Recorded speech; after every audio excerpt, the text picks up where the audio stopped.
So today we're going to be making risotto, and the type of risotto I'm going to be making is a Risotto Milanese. And that means that we're going to include saffron in this. I'm also going to include some sautéed shrimp for garnish. Now when we're talking about risotto, we oftentimes hear the term arborio rice. So this is arborio rice, and this is a short grain Mediterranean variety that is very starchy. What we are also going to be talking about is another variety of short grain Mediterranean rice that we're going to be using today actually, which is a carnaroli rice.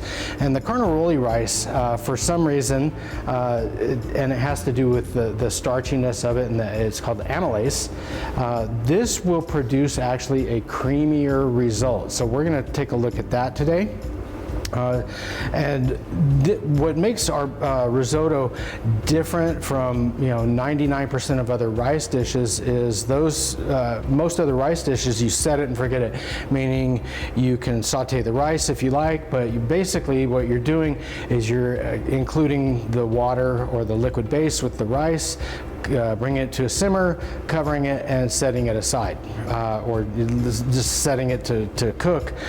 We don't typically watch that cook. So this is a stirred variety, so we're going to be adding our hot stock in increments along with aromatics and all kinds of other great stuff, and we're going to garnish this with sautéed shrimp today, but we're going to be stirring with each addition of hot stock and monitoring the progress of this. So this is a really good video demonstration so that you can see how to put together a proper risotto. All right, so we're going to get started, and I'm going to start with a little bit of butter and some olive oil, and I'm using 2 cups of the carnaroli rice, and I'm going to just start melting this down nice and gently, and we're going to get some shallots into our mix, into the sauté. And I like using shallots rather than onions or a mix of onions and garlic because I think shallots have the best of both worlds as far as flavor profile. And we're going to get plenty of oil in there because not only do we need it to sweat our shallots down, but we're going to need it to coat the rice because we're going to saute the rice before we start the finishing process, which is the addition of the hot stock. So I've got my butter and my olive oil in there, and I'm going to reserve a little bit of that in case I don't have enough later on. Right. So we're going to, like I said, we're going to start with our shallots, and I'm going to use quite a bit of shallots, as this is actually going to turn out to be quite a bit of products with a 2-cup batch. Also on the side here, I've got a mixture of chicken, vegetable, and shellfish stock because I'm pairing this with shrimp. I wanted to get a little shellfish stock in there, and it's nice and warm, and we've got that holding at about 180 degrees. And like I said, we're going to add that to our rice, stirring constantly in increments.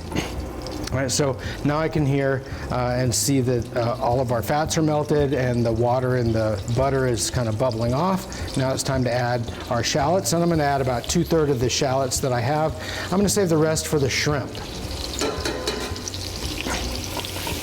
Let me get a little bit more in there.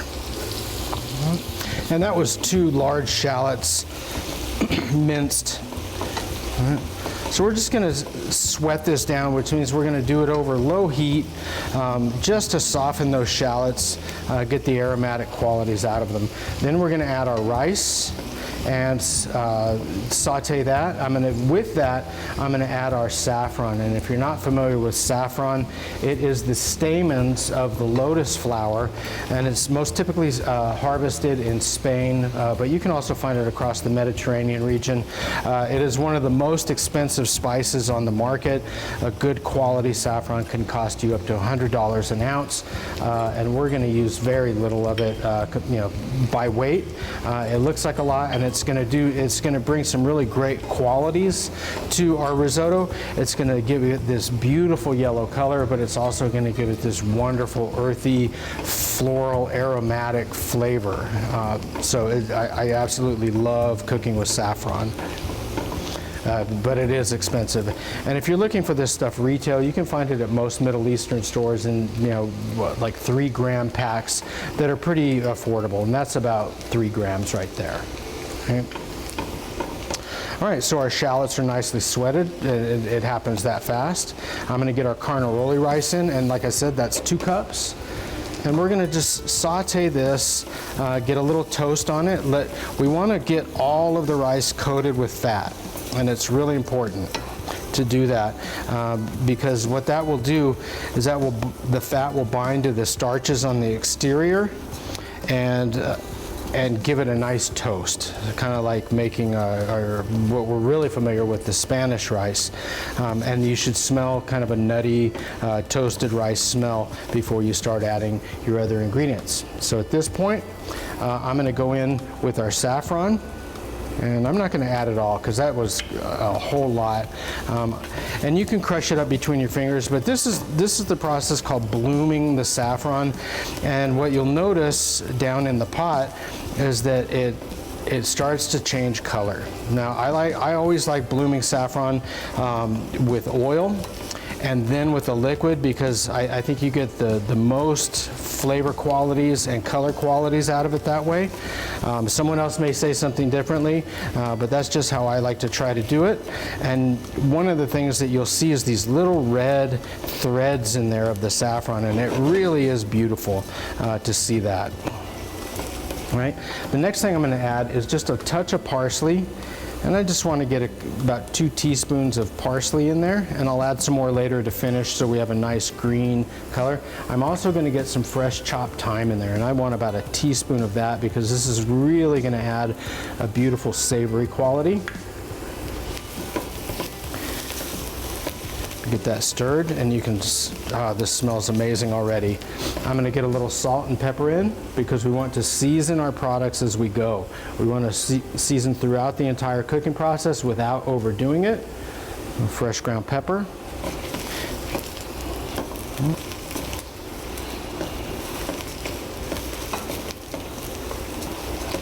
Then the next thing I'm going to do in just a moment is I'm going to deglaze this with a little white wine. And I've got about 1.5 ounces of white wine that I'm going to put in here. And what that's going to do is bring some acidity and fruitiness to the finished dish. And it starts the liquid absorption really nicely. It's really important when adding wine to deglazing process like we're going to be doing to let it evaporate almost completely. Otherwise, what you end up with is a product that tastes like wine, and that's not what we're looking for. We're looking to bring the qualities, fruitiness, acidity, tang, all of that to this product without making it taste winey. All right, so now it's time for our wine, and this is going to vaporize very quickly.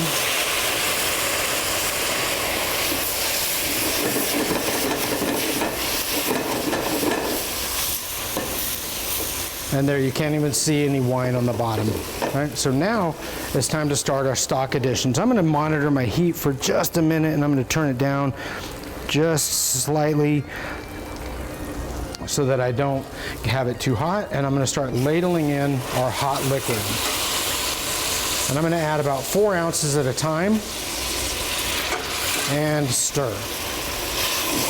Now the first few additions go in rather quickly. 1, because the pan is hot, and 2, because the rice is really thirsty at this point. And it's time to add the next addition when you drag your spatula across the bottom and you don't see it encroaching in from either side. So that happened really quickly, and you're going to start seeing that yellow hue come out from the saffron being bloomed properly. So I'm going to get 4 more ounces in and continue to stir.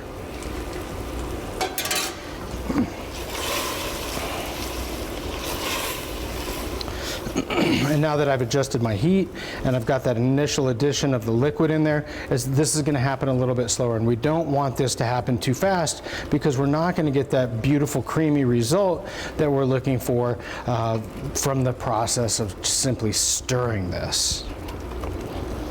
And you'll be able to see that the liquid around the rice grains is going to start looking creamy and thick because it's absorbing those starches and thickening up. So 4 more ounces. And always make sure you have plenty of stock. Make sure you have plenty of liquid. It's better to have extra than not enough, because if you run out of your addition liquid, what's going to end up happening is you're going to scramble to get liquid warmed up, or you're adding cold liquid, and just nothing good's going to happen from that. So now you can see that yellow really developing and that nice, beautiful, creamy texture. What we're gonna be looking for this dish to be finished is these individual rice grains to start looking translucent on the outside, with a little bit of white, that opaque white on the interior.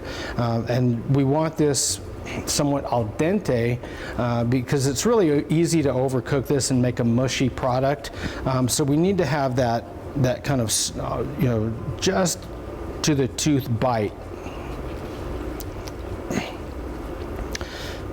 All right, so drag my spatula through, and it's still encroaching on from the sides a little bit. We're just going to give it a few more stirs.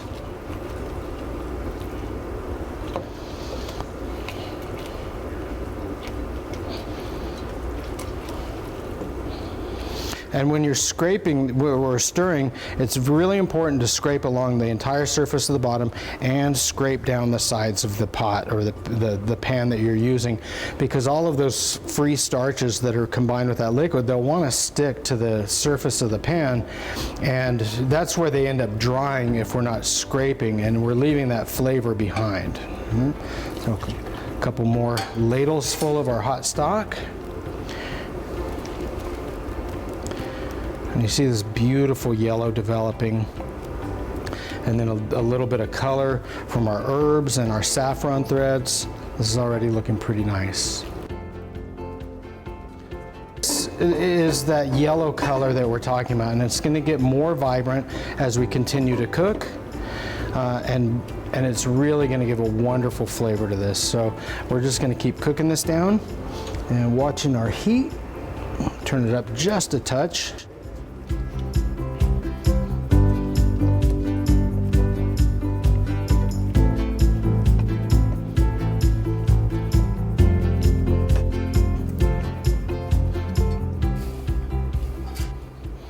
So we're getting this beautiful yellow hue developing more. And the great thing about that is you can see the little red saffron threads in there and the beautiful green of the herbs. And we're going to garnish this with more fresh chopped herbs at the end. Okay, so we're back with you, and we're just about ready to do our finishing on here, and I'm going to tilt the pan up so you can take a good look at that, and we've got that beautiful, nice yellow hue, and that nice creamy consistency happening in there. It's not quite done. I just checked a piece, and we're going to get one more addition done, and we've used almost all of our liquid, and remember, that was 2 quarts of liquid for a 2-cup batch of rice, and I'll probably have a little bit left over. This should be the last addition. I might need one more, but if we do, that'll be everything. So a minimum of 2 quarts for a 2-cup batch. Now this is a time-consuming exercise, but it's fairly simple, and you can really feed a crowd of people very easily. This is a wonderful dish, either a main or a side for a larger get-together, and 2 cups of rice goes a long, long way. Now you don't have to put saffron in it. You don't have to go buy anything expensive, other than the proper rice. This can be really anything you want. It can be vegetarian. You can add anything you want into this, which is one of the great things about risotto, is that it's so flexible. Now, if you're not really familiar with risotto is more of a northern Italian dish. So this is the Milanese from Milan. In the south, you tend to see more pasta dishes. In the north, you tend to see more rice dishes. So not to say that they're mutually exclusive, but that's just the kind of geographic breakdown, because there's more of the rice growing regions in the north. With that being said, we're going to go ahead and try a little piece of this, and to make sure that our texture and our consistency and our seasoning are where we want them to be. Okay, it's almost there. So I'm going to go ahead and do our last addition of liquid, and I'm just going to add everything we got. Set that aside and let that continue to cook, because it's got a good bite to it, but it's a little too crunchy at this point. So I'm gonna just get the last of that liquid in and let that finish nice and slow. I'm gonna get a little more seasoning in here, get a little more salt and a little more pepper. Not a lot, because if we season properly as we go, the final seasoning, we don't have to dump a bunch of it in, right? So just a little bit, about a half a teaspoon of salt and about a quarter teaspoon of black pepper, just fine. And then we're gonna go through the finishing steps. And the finishing steps are going to be we're going to add some more chopped parsley. We're also going to add Parmesan cheese and butter. And we need to do the additions of Parmesan cheese and butter off of the heat, meaning we're going to turn the burner off and we're going to stir that in really quickly. And that should produce a beautiful, wonderfully creamy texture out of this. We'll set that aside for a moment after we do that, and then we're going to cook our shrimp to garnish this with, and then we'll plate it up and be done. All right.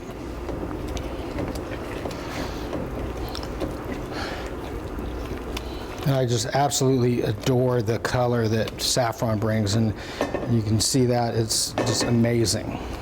All right, so I'm going to turn off the heat at this point, and I'm going to move it over to the center between the burners to where it's a little cooler. I'm going to add some butter. And when I say some butter, I mean a lot of butter, because who doesn't like butter?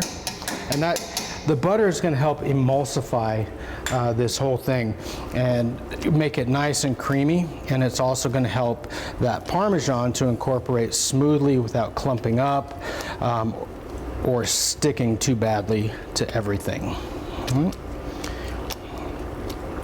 And when you add the butter in the beginning, that room temperature butter, it'll kind of melt out and loosen up that starchy liquid structure that we've built. But not to worry, it will thicken back up when we add the Parmesan. Definitely, I want to get that butter all incorporated. And then we're going to do the addition of the Parmesan. And it's really important that you stir really well during this, in order to create a nice, light, fluffy, saucy consistency. And this shouldn't ever be thick and heavy. You always want a nice kind of rice grain with sauces in there. That was about 1.5 cups of Parmesan that we added, and we need to stir this nice and quickly, kind of almost like aerating it. And if you see the Italian chefs do that, they'll toss it in the pan to do that, and we can do that just by stirring vigorously and kind of doing a folding motion.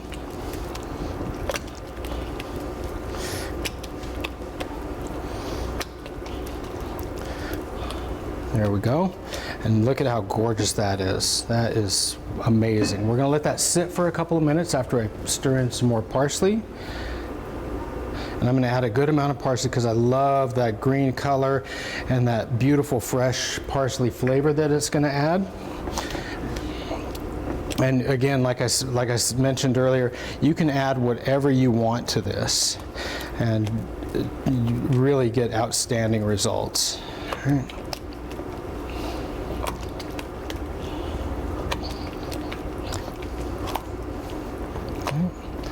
So there is our risotto. I'm going to check it one last time for seasoning, and then we're going to move on to cooking our shrimp.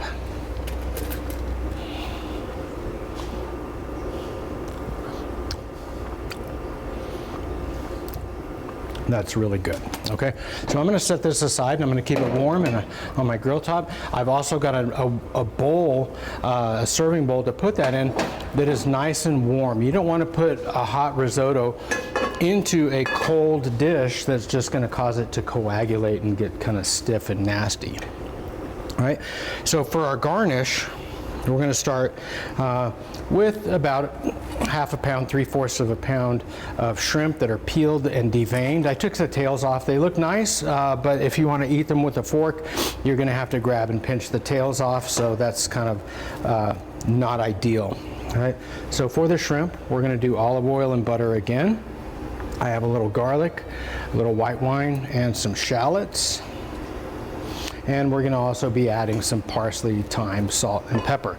So we're going to get our pan really nice and hot and start getting our fats in here.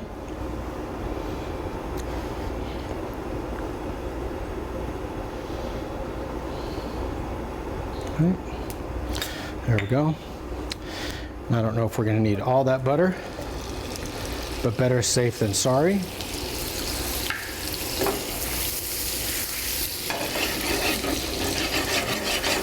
Just like the risotto, we're going to get some shallots in there. We're also going to add some garlic, but I'm not going to add the garlic just yet.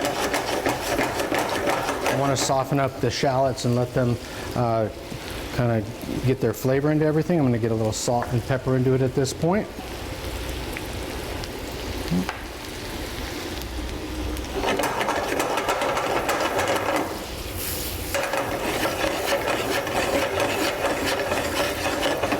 Okay.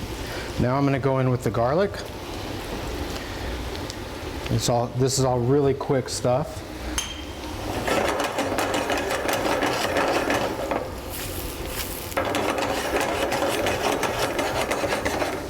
Smells great already. I'm going to get our shrimp in. There's my tongs. And we want to crank the heat up at this point and really get some good heat into these.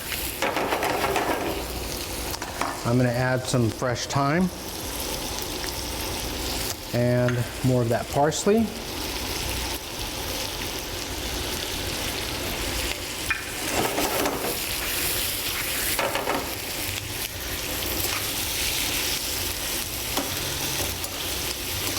We want to be careful not to overcook these and get rubbery shrimp out of it. We're looking for them to change color and kind of curl up tight without drying up or getting rubbery.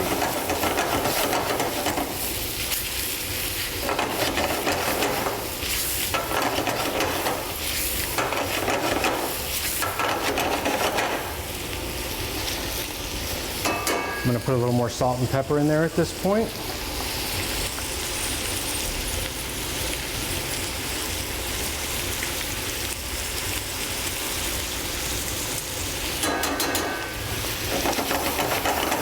A few more tosses.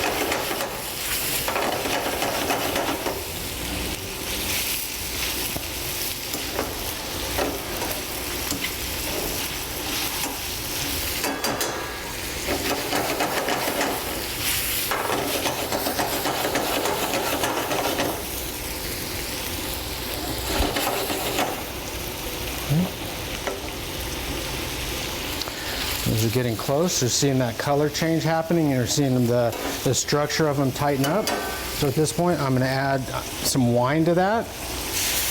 And the wine's going to do a couple of things. It's going to, again, add some fruitiness, some body, some acidity, but it's also going to create steam that's going to help us help that shrimp finish cooking. And keep that flame really nice and high so that this happens quickly.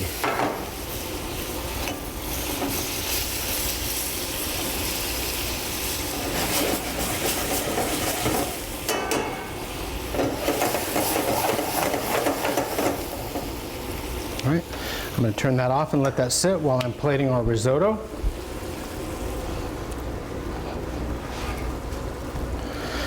I'm going to give our risotto a quick stir. And oh man, that looks awesome. See how beautifully creamy that is? All right, let's set that there. Get our plate.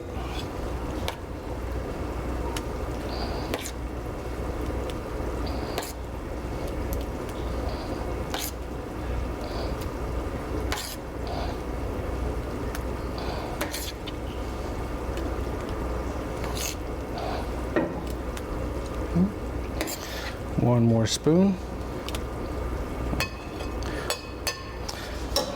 All right, we're going to bring this over here to finish plating. I'm going to get a paper towel really quick.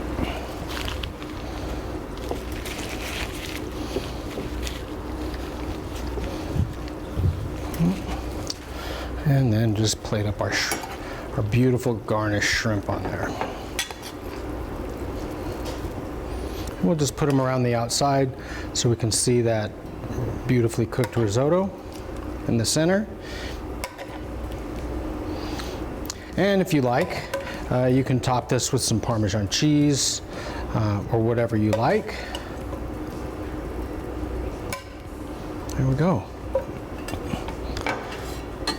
So this is our Risotto Milanese with sauteed garlic shrimp. So if you have any questions about making risotto, or you would like to see some other videos presented on different ingredients and techniques, please let us know. Like, follow, and share these videos, and we'll see you next time on Chef's Share.